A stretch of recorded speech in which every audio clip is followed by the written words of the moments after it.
Hello, welcome to Synchronicity Talk Radio for your mind, body, and soul. I'm your host, Marie Bernard. This is CITR 101.9 FM in Vancouver, or you might be listening online at cosmicdimensions.com, empowerradio.com, or on the Co-Creator Network, or you could be listening on CITR.ca.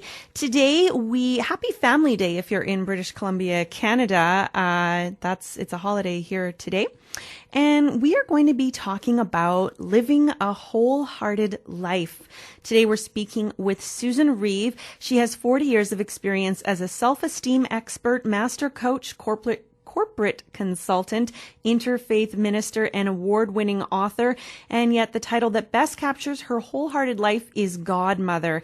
As a teen, she wrote in her journal, "What would the world be like if everyone loved themselves?" This question informs her commitment to partner with clients and guide them in deepening and expanding their capacity to experience vibrant self-esteem and success in all arenas of their lives. She has been a delegate to the UN Commission on the Status of Women and an adjunct associate professor of management at New York University, focusing on leadership and interpersonal and group dynamics.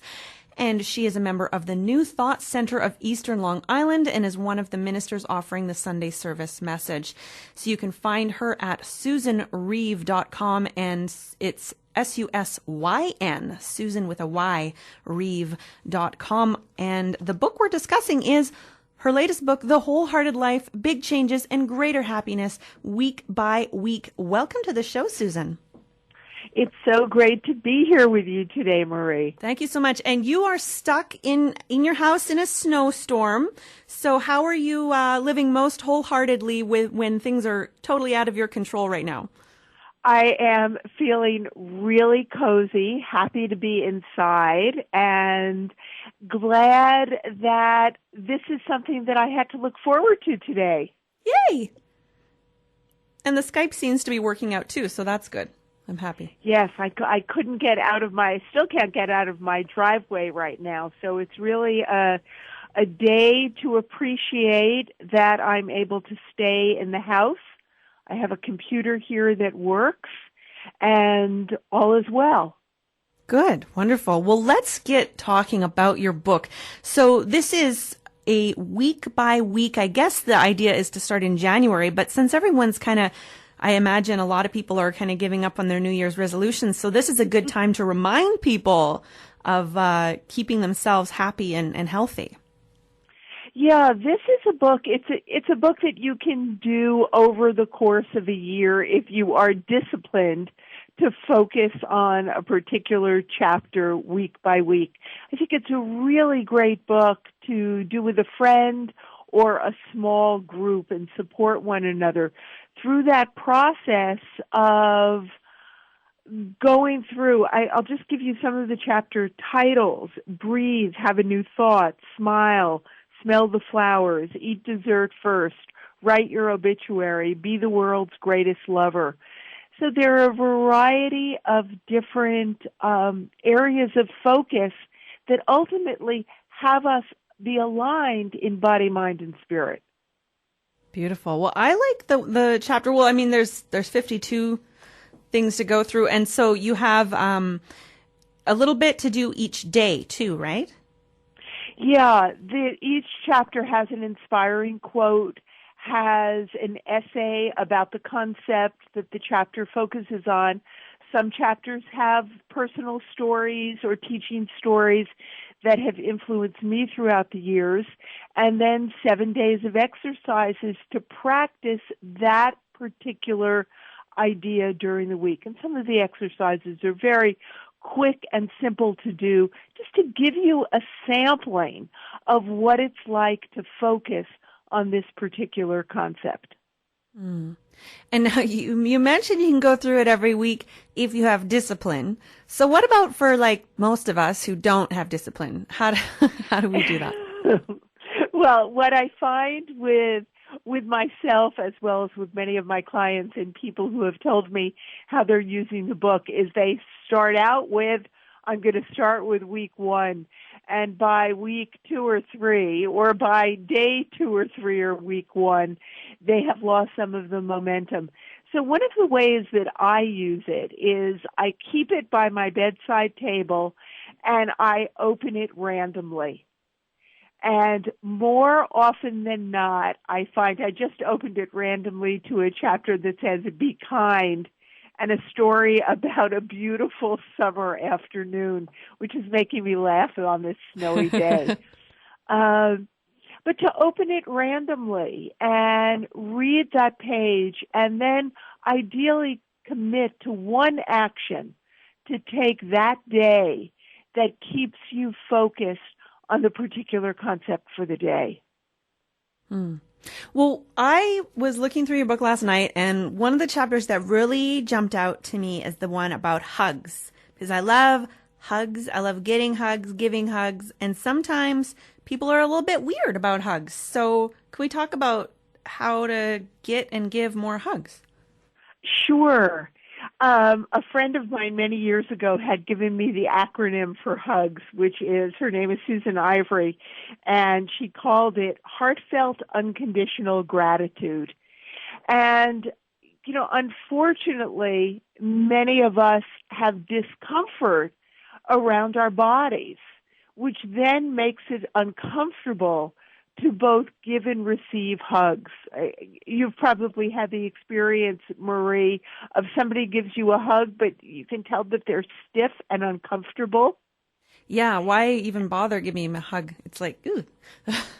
Well, and there's concern about getting too close to another person's body, having somebody too close to my body. And so I found I'm from a family that wasn't that demonstrative physically. So it really took work for me to get comfortable truly embracing someone. It was always easy to do it with the children in my life. But another adult, I had questions of, does this person want me to hug them? Is it okay if I hug them? What will they think if I hug them? So my attention was what the other person might think of. In the meantime, I was the one who was experiencing discomfort. And I find now, after decades of practice, that I simply allow myself to sigh into a hug, whether I am receiving it or I am giving it, to really embrace. And it certainly does not have to be a sexual thing, but to really feel the warmth of another human. Mm-hmm. In celebration, in greeting, in a time when we're going through a difficult time, to be held in a warm embrace is such a delightful feeling. Mm-hmm. You mentioned it doesn't have to be a sexual thing, and I noticed, because I'm a very huggy, friendly person, and a lot of people take it the wrong way, especially people of the opposite sex. The other night, there was something that kind of triggered me, and I was out with a male friend, and I told him I needed a hug, and I kind of leaned into him and hugged him. And after that, I felt right away the energy changed. He was kind of trying to put his arm around me, and it felt like he, I guess, thought that that was some kind of intimate invitation. So I'm wondering if you have any tips on how to make it clear that it's a friendly hug. Yeah, and sometimes we have to say that directly. I mean, sometimes we have to say to a friend, I'd love a hug, and this is a friendly hug. I know you're a man and I'm a woman, or dependent upon your sexual orientation, whatever that may be. Because it isn't, certainly a hug can be sexual, but there are so many I'm looking for the word. There are so many taboos in our culture about touching and about physical connection that it's not unusual that a sexual connotation will pop up into somebody's mind. I feel now, as I'm older, I often feel when I hug that I'm doing a grandmother's hug. And that has a certain feeling for me. But I think we have to be very clear in our relationships about what our intent is and understand that other people, another person, can have a totally different association with what we're doing. And it's interesting. that especially, I mean, I don't want to generalize too much, but women tend to be more natural with touching, so we get more physical touch. So sometimes if I give a man a hug, that might be the only hug he's had in like 3 weeks. Yeah, that's a really important point. And, again, there are taboos in our culture about men hugging men. And so, I think you and I both know how delicious it feels both to give and to be the recipient of that warm embrace, that unconditional loving embrace that has no strings attached, that has no ulterior motives other than, I'm so happy to see you. I'm so happy to celebrate you. I'm glad that I'm able to embrace you at this difficult time. Mm-hmm. Well, maybe if we all gave, because some of the things you're talking about, getting and giving 10 hugs a day, Yes. seems like a lot. If we all went out and gave and got 10 hugs a day, then hugging would probably become a little more natural. Yeah, I was in New York City last week, and I did see there was a group of people gathered on a corner. I was waiting to cross the street, and somebody was holding a sign that said free hugs, and there were people hugging one another. I mean, with so much strife going on in the world, with so much stress, to have that simple human connection is such a gift that we both give and receive. And as I said, for me, it took years of practice to become comfortable, to easily. I find in some of the groups that I lead, after 2 days of being with a particular group of people, I want to hug the people in that room. And I find that some people are very open to it, and other people I ask if it's okay if I give them a hug. Mm-hmm. And it's important to read that body language too, because often you can tell if someone is open to a hug or not. Yes. If somebody greets you right away and comes over with open arms, it's very different than somebody greeting you, putting their hand out for a handshake. So if a hug seems as though it's too much of a leap, then hug with your hand in terms of really give it your all when you're shaking someone's hand. Allow yourself to feel that other person's hand. Not just, sometimes I have somebody has shook my hand, and, it just feels like kind of this like limp fish. That they're, I don't know if that's the best description, but they're not there. But it's such a gift when we allow ourselves to connect. Mm. And physically is one dimension of connection.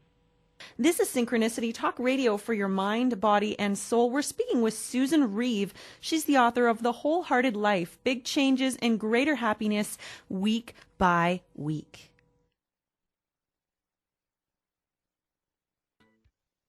All right, welcome back to Synchronicity Talk Radio for your mind, body, and soul. Happy Family Day. Give your family a hug.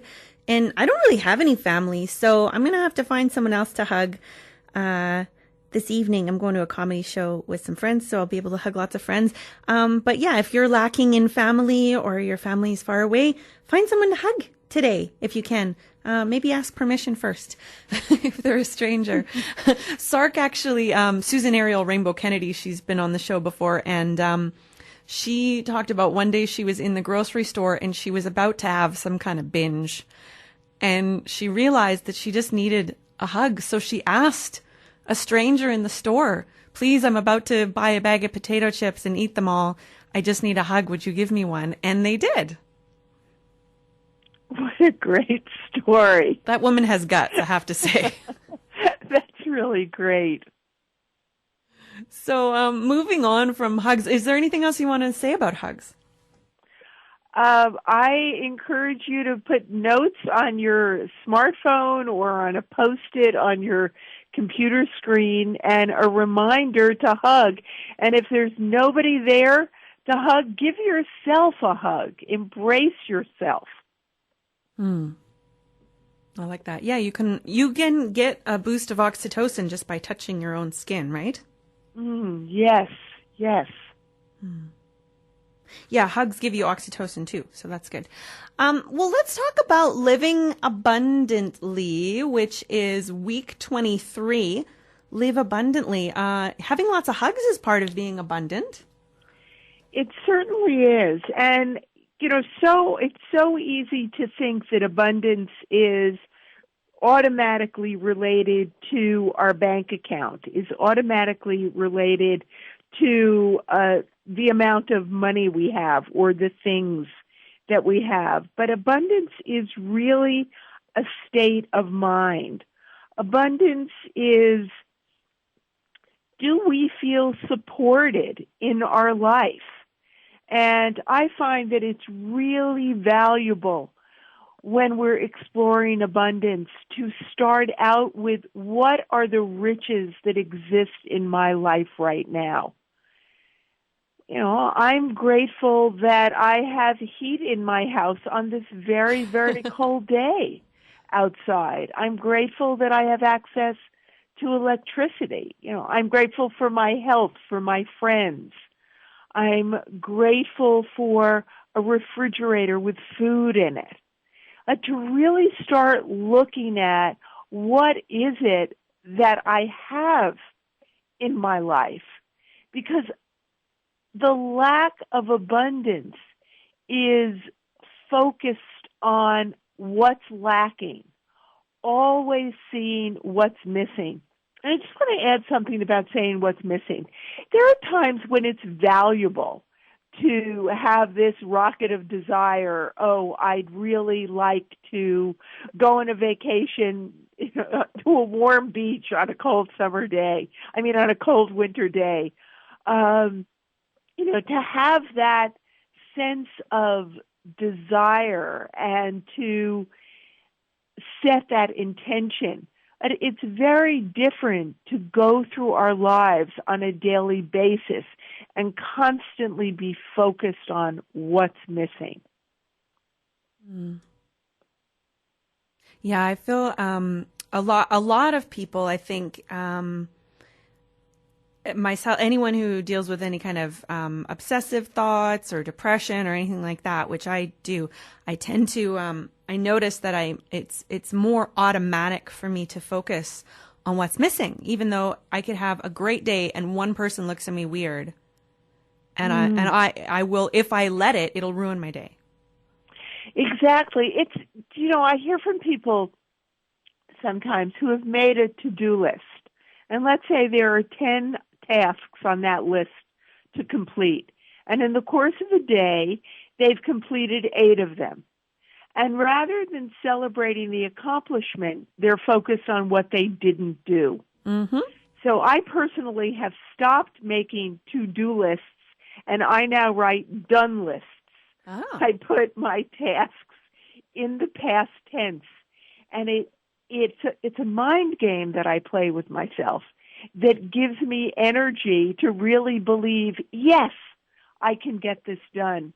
And just as I said, I had to learn to really fully engage in hugs. I also had to learn to stop focusing solely on what's missing and what's lacking and appreciate what exists in my life. Because as I'm sure you know, Marie, the creative process requires that I have to, in my thoughts, in my feelings, in my actions, I have to be a magnet for that which I desire. Our goals aren't outside of ourselves, that there's someplace I have to get to. They come to form just the way a child comes to form, just the way an infant comes to form, from inside of us. And so living abundantly means truly having faith that there's no dream that I'm given that can't be accomplished if I have faith and if I take action. It's interesting. We were talking about hugs and living abundantly, and it reminded me of this story because you mentioned how a lot of us think abundance means how much cash we have. Mm-hmm. And there is a guy in LA. I mean, I'm sure LA is full of guys like this, but a guy in LA who is basically a couch surfer, homeless, but he gets to crash on the sofas of the rich and the famous and all of that because he's fun. Yes. He shows up, he has a good time, he's got a roof over his head, and it gets to hang out with swankier people than we'll probably ever meet just because he shows up and has a good time. Yeah, I think that's so important. I've traveled a lot, and I've met a lot of people in the past 45 years, and I am constantly being invited to stay at people's homes. And it is because, and there's no doubt in my mind, it's because of my attitude. It's because I'm appreciative. It's because I'm helpful when I'm there. And so, we have this idea that in order for me to acquire a particular thing, the only way I can get that is if I work for it, make money, and then I'm able to buy it. That is one way. It's so interesting that when we are aligned in our body, mind, and spirit, and when we have a clear vision and see the result accomplished, that new avenues open for our dreams to be met through the path of least resistance. But that is easier said than done if you are caught up in this. I mean, I do this show every week, and there's always wonderful insights, and most of the time I leave feeling awesome. But then, by the end of the day or by tomorrow, I have this habit of sort of being back in that like nose to the grindstone rat race. I've got to produce results in order to get what I need rather than just trusting and feeling supported. So, I mean, it's easy for us to say, oh yeah, when you're doing that and you're in the flow, it all comes together. But if you're hearing that and you're not in the flow, it's kind of like, well, yeah, I don't think so. Yeah, or that works for you, but it doesn't work for me. Mm-hmm. And so, this is really a software upgrade. I've had years in my life of at times feeling that my dreams are bigger than me, not believing I can really accomplish them. I mean, writing a book when I wrote my first book, people said to me, how long did it take? And I said 20 years of wanting to, and then 9 months once I believed I could. Mm. And so you're absolutely right. I certainly have those experiences where I'm gung-ho about something, I'm raring to go, I'm hearing that still small voice within giving me direction, and then I meet an obstacle. And often, yes, my default is, this is just too hard. And that's why we each have to discover what it is that we need in order for us to shine light on our connection with Source, with our vision, and with others. I know that I need a community of support. I know that I need a daily practice. Does it mean I do the daily practice every single day? No. What happens is I start doing it every day, I feel good, and then I get a little lazy. So I'm in a wonderful position is that I have a program called 30 Days on Purpose, and I send out emails and guided visualizations to people who register for this program, and I get to stay focused on it that way. For others, it's a walk in nature or doing some kind of physical exercise or praying or opening up a book and reading inspiring words or doing a hobby that you love or wearing things that remind you to take a breath. All is well. And this takes practice. And I think what's most important is that when we start to spiral down that rabbit hole, that we don't judge ourselves for that, that rather we notice, I'm going on a downward trend right now, and acknowledge ourselves for noticing. Because I have found for me the uncomfortable feelings that I feel, whether I give them an emotional name like anger, disappointment, hurt, sadness, or I give them a physical name, knots in my stomach, tightness in my neck and shoulders, that these are identifying my growing edge. It's a place that's a call for greater love, starting out by me loving me. That was just a mouthful. No, I love that because that's something that I need to remind myself of every day, because I get onto, like we're talking about, focusing on the positive rather than what's missing. I mean, I will have a day where I feel like I've done made a mistake, or I'm not as positive as I could be. And then what I sometimes often do is beat myself up for it. But if I look back and I'm like, you know what? No, I'm not perfect yet. But 20 years ago, feeling like this, I wouldn't have been able to get out of bed for 3 weeks. Yes. Now I get up, and I might not want to get up, but I get up and I have a shower and I do what needs to be done. And I might not do as much as I'd like, but I do the minimum, and that's okay. And I need to be okay with that, rather than I'm only what I tend to do is I'm only doing the minimum. It's not enough. Yeah, and it's that sense of it's not enough, whether it's about the tasks that we do or if it's the experience we have of ourselves. I'm not worthy enough, I'm not smart enough, I'm not pretty enough, I'm not wealthy enough, I'm not young enough, I'm not old enough, whatever it is. It's this idea that we're not enough and that we haven't done enough that drains energy.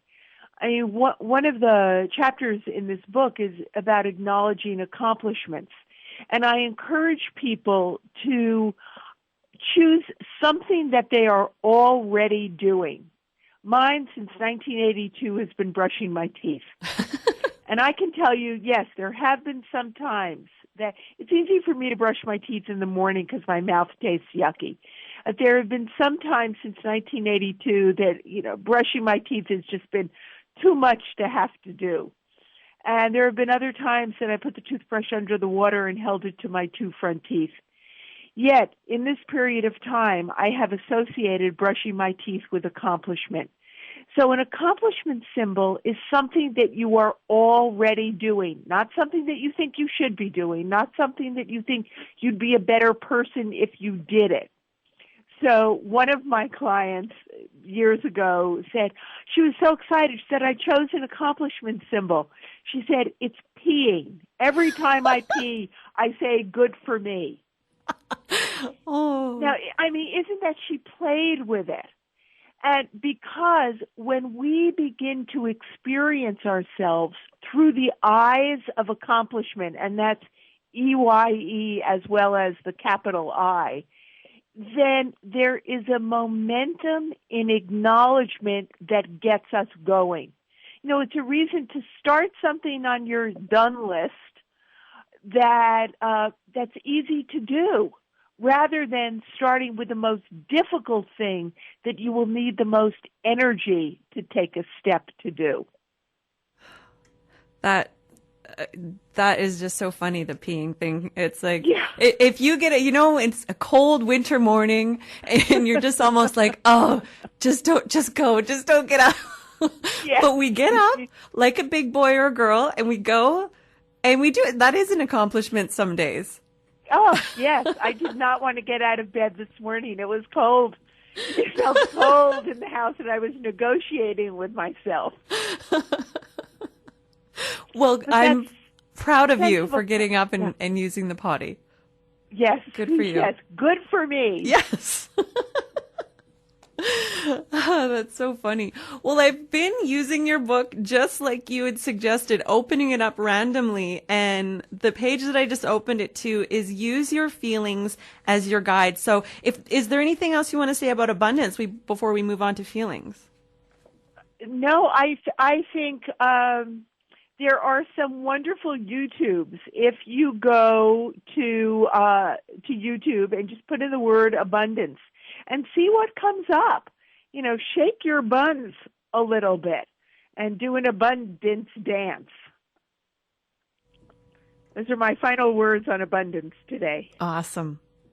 Well, let's talk about using your feelings as your guide. How do you do that? Yeah.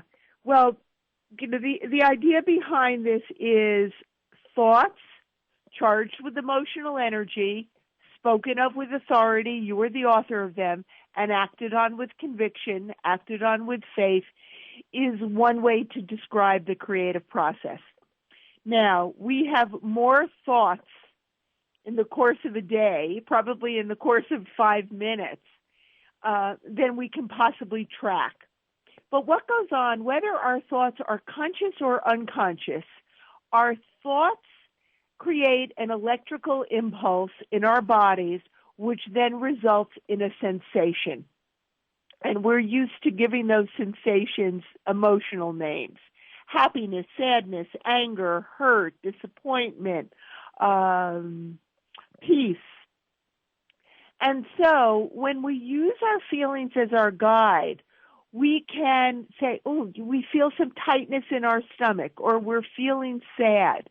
If we want to uncover the thoughts, the programming that's running us, we can, and this can be done as a written exercise initially, and then you become good at it. You can do it in your mind. You can write, when I am feeling, and you jot down what's the emotional name for the feeling as well as the physical sensations. And then the second part of it is I am believing. I am believing about myself. I am believing about this situation or another person, and I am believing about life. And you approach this with a sense of curiosity, not to judge what you're believing, keeping in mind that what are beliefs? Beliefs are simply thoughts that we've thought over and over and over and over again, so we've come to accept them as truth. They're simply thoughts. And so we look at the thoughts that we have, and do they support our wholehearted life vision? Do they support the intention that we have for this day or this part of the day? And if they don't, what is a new thought that you can have? And then when that sensation surfaces again and you notice it, that is, in a sense, a cause for celebration. You are awake to the feeling, which can then direct you to the thought. Mm. And one of the things I noticed too is that for me, I feel like I really need to remind myself to follow my own feelings, follow my own gut feelings, because what I'll do is I'll get up in my head and then I'll start thinking about all this stuff, and I'll ask friends what they think. I'll talk to my therapist about it, or whoever, or some kind of, even talk about it on the show. And when we talk about it in a logical way, there's always perspectives and ways to look at it where you don't really have all of the information. Like your inner knowing kind of has all the information. It's the little nuances, and it's the pheromones, and it's everything that you're experiencing when you're dealing with that situation. Exactly. Well, here's what's been important for me to come to know, and that is my intuition, the still small voice, the loving energy of the universe, my higher knowing, whatever name you give to that, speaks in very simple, very clear, very direct sentences. Go here, turn right, do this. The voice of our ego, of our mind, has all of this justification and has a whole story about it.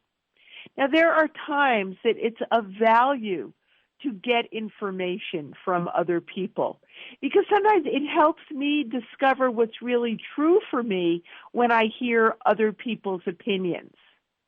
The danger is I stop valuing my own knowing if I think other people know more than me. People have opinions. and they're really telling us how they would do things. And so that's why I have found that having a journaling practice is helpful for me. Again, it's not something I do every single day now.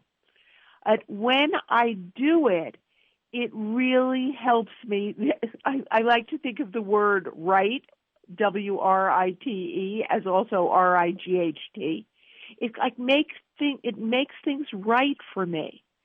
So if you get a lot of opinions, you can then do some journaling on what's my next step to accomplish A, B, or C. But we really have to learn how to value what's true for ourselves. I've lived an extremely unconventional life. I've traveled a lot, and I've also had, from the outside, from my professional bio, it looks like an extremely conventional life. I've traveled a lot. I've lived in different places. I've been married. I've been single. I've raised stepkids. Just a variety of things. I've left work that wasn't satisfying for me, started my own business. Now, this is my way.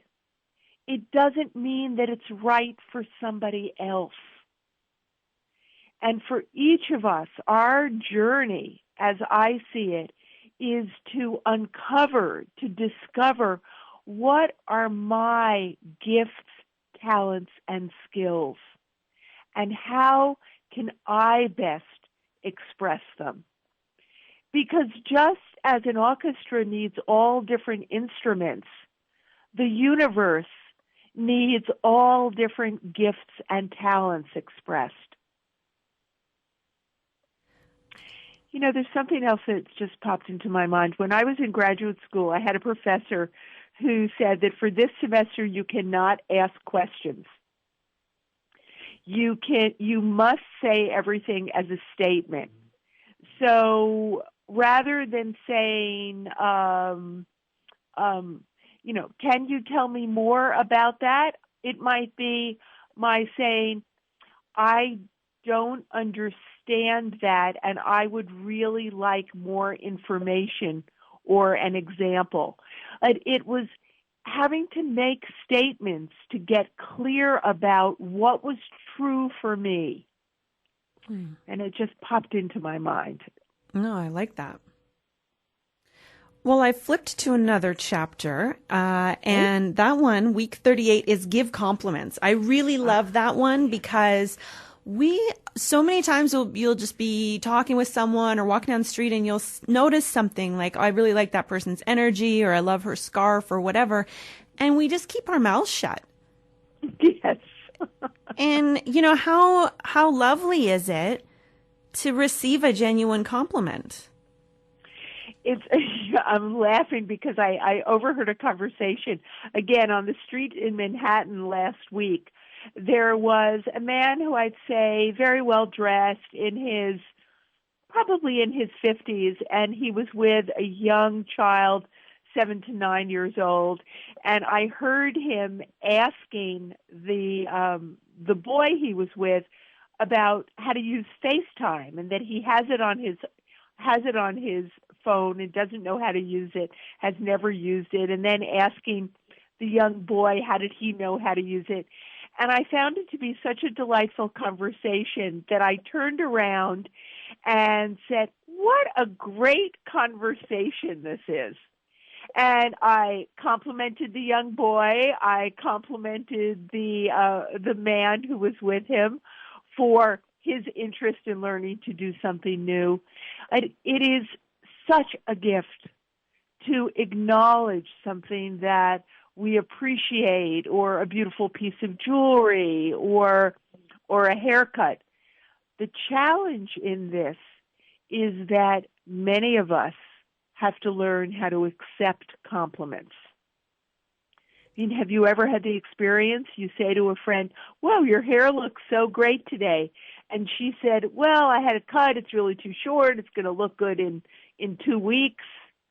And I've gotten into the habit over the years, and I say it without any attitude. It's just, I just gave you a compliment.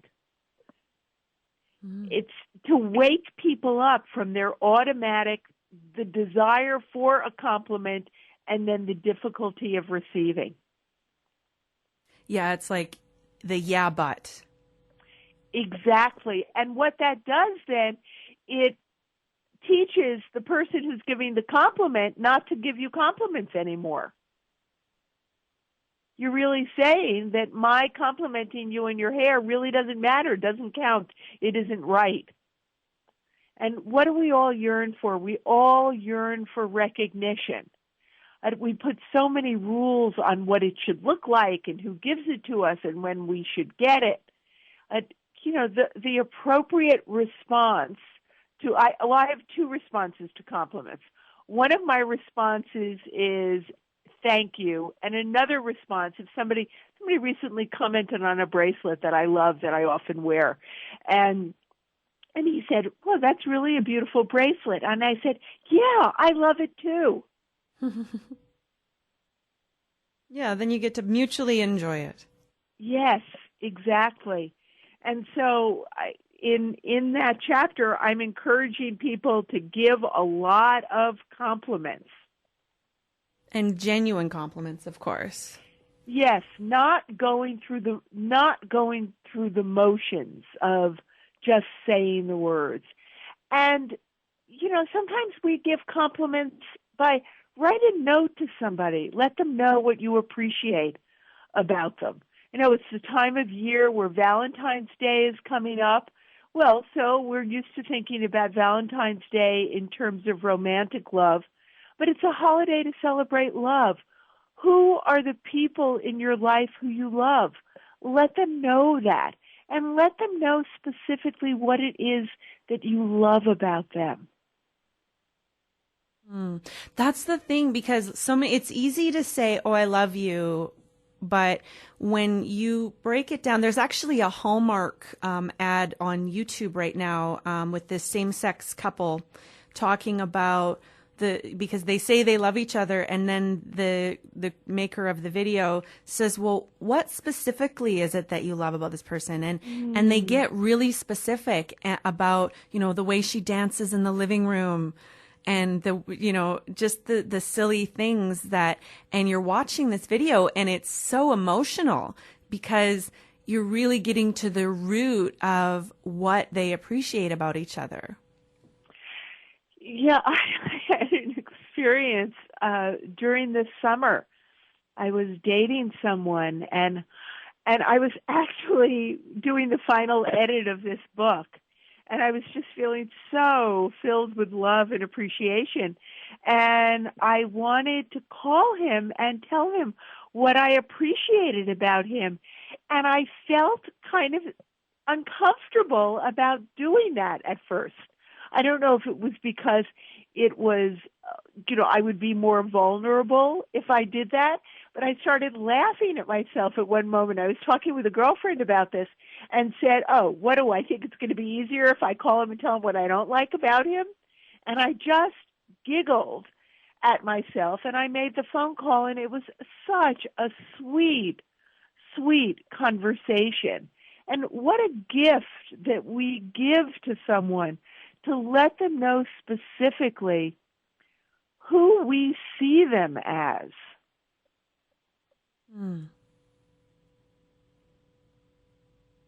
I'm just sitting with that for a moment. I love that. I'm trying to make this a habit too of being more specific. Like, it's great to say, I love you, you're awesome, you're the best, thank you so much.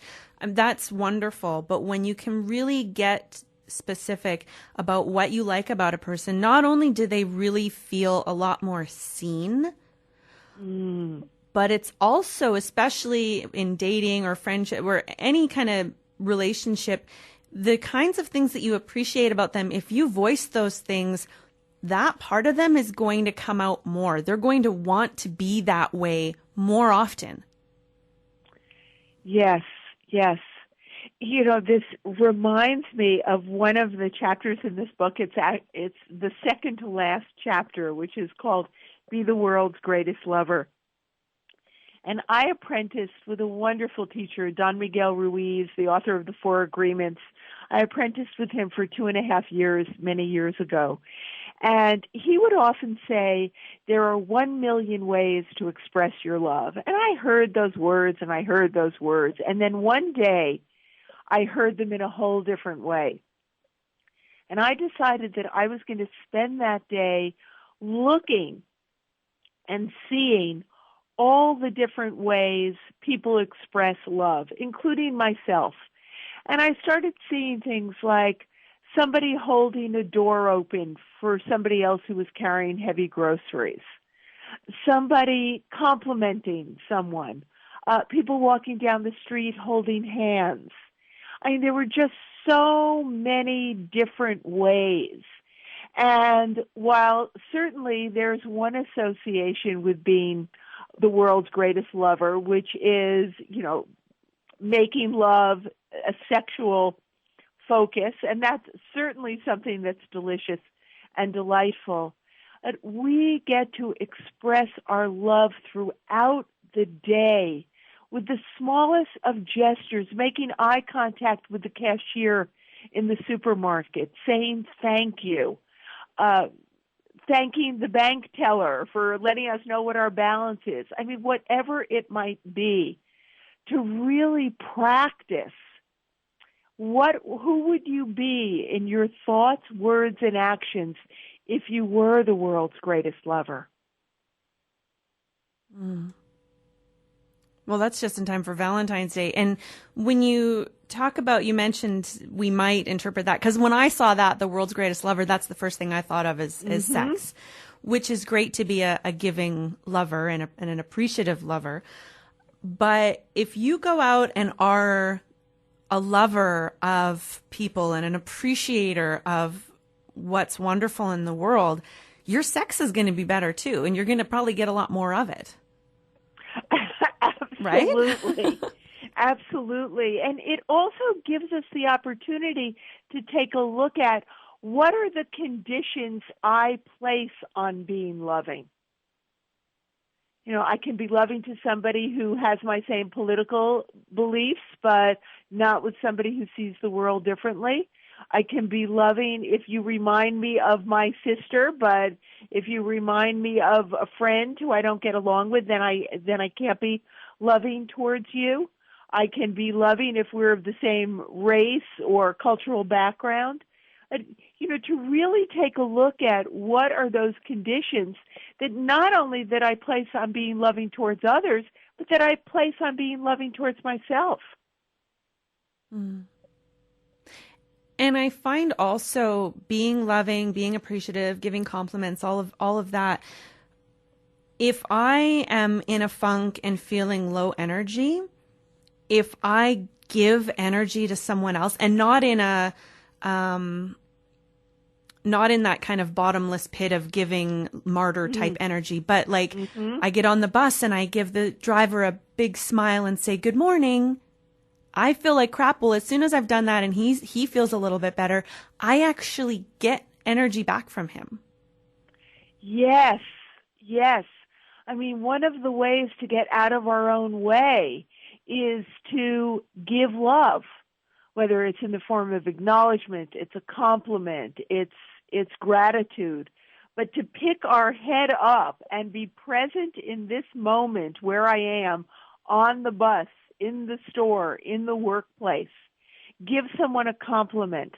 I mean, I have found so often when I'm around people who are really, really negative, for years I would then go into judgment and righteousness that I had a much better attitude until one day I realized that my better attitude was I was really judging.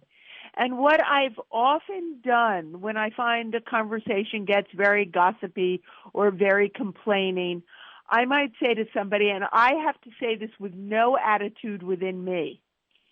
So I often have to take a few deep breaths and remind myself that I'm here to expand my capacity to be, give, and receive love.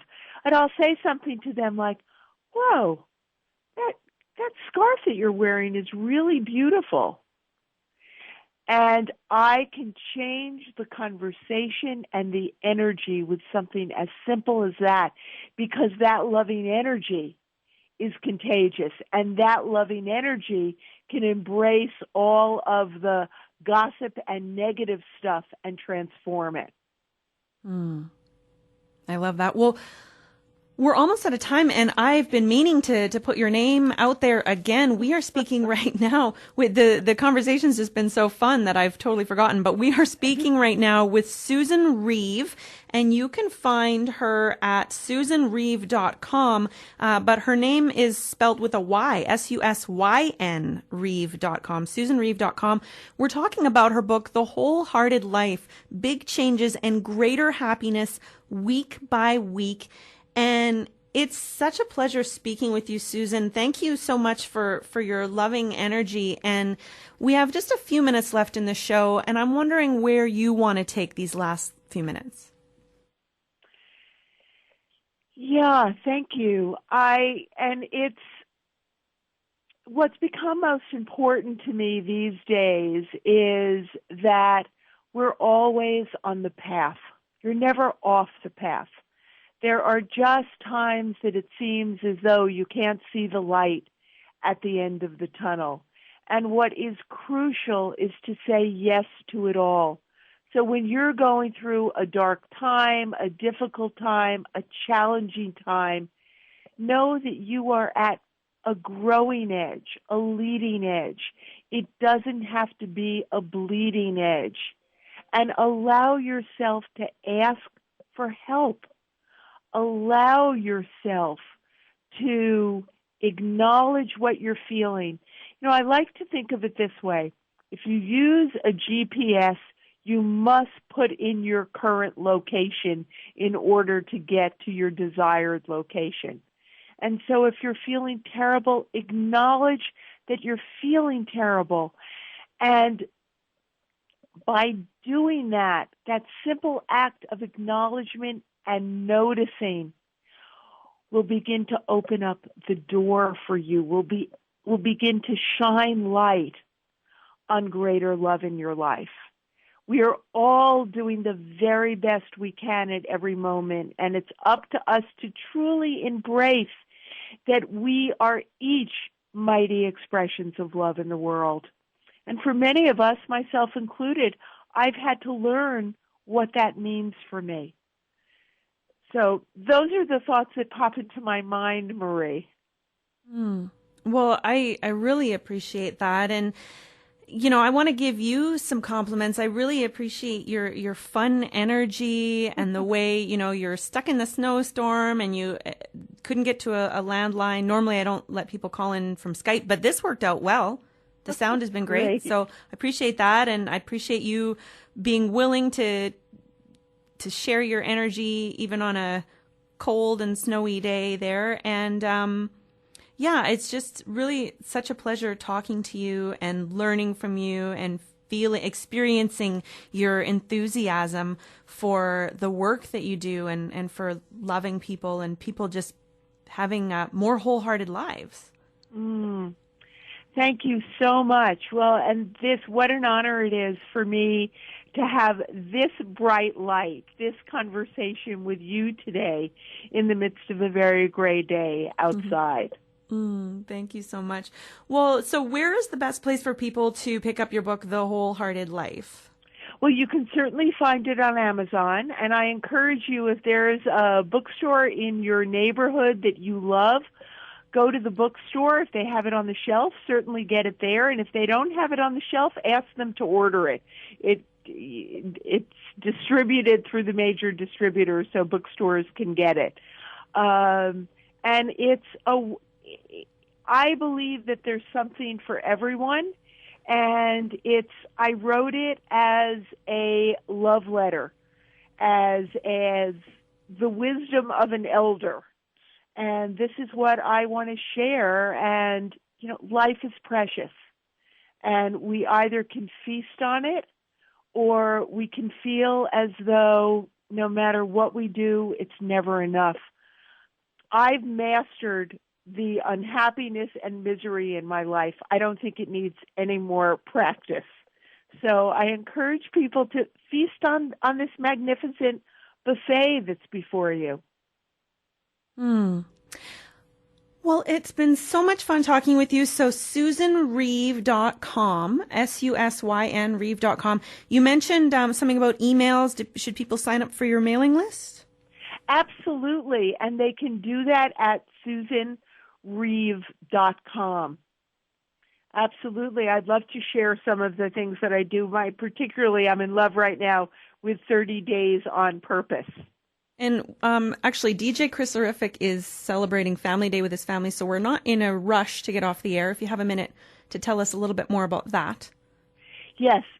30 Days on Purpose is a program that I have that will be starting again at the beginning of March. I'm just finishing up a 30-day group, and it's every day you get an email that comes with, most of them have guided visualizations. Each day there is an affirmation.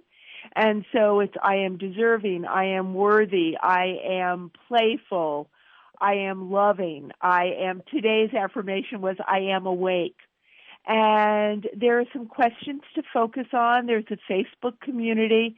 It's a way for you to focus on, really, it's about focus. Whatever it is, for some people, it's about getting more clarity about what a wholehearted life means to them. For other people, it's about accomplishing very specific tasks. And it's a program that I love. And if you're interested in it, you can email me at Susan, SUSYN, at SusanReeve.com, and just write 30 days on it, and I will send you information about it. I now have a call with a client, so I'm going to have to say goodbye. All right. Well, thank you so much for your time, Susan. Have a wonderful day, and happy Valentine's Day. Same to you. Thank you, Marie. Take care. Bye-bye for now. Bye. So that was Susan Reeve. You can find her at SusanReeve.com, SUSYN, and her book is The Wholehearted Life. Chris isn't here to shout out namaste behind my back, so I get to say it all by myself. But I hope that you have a wonderful day, a wonderful week. Have a fabulous Valentine's Day, whether you're loving others or loving yourself. Enjoy the day. Be well. I love you so much. Namaste. Namaste.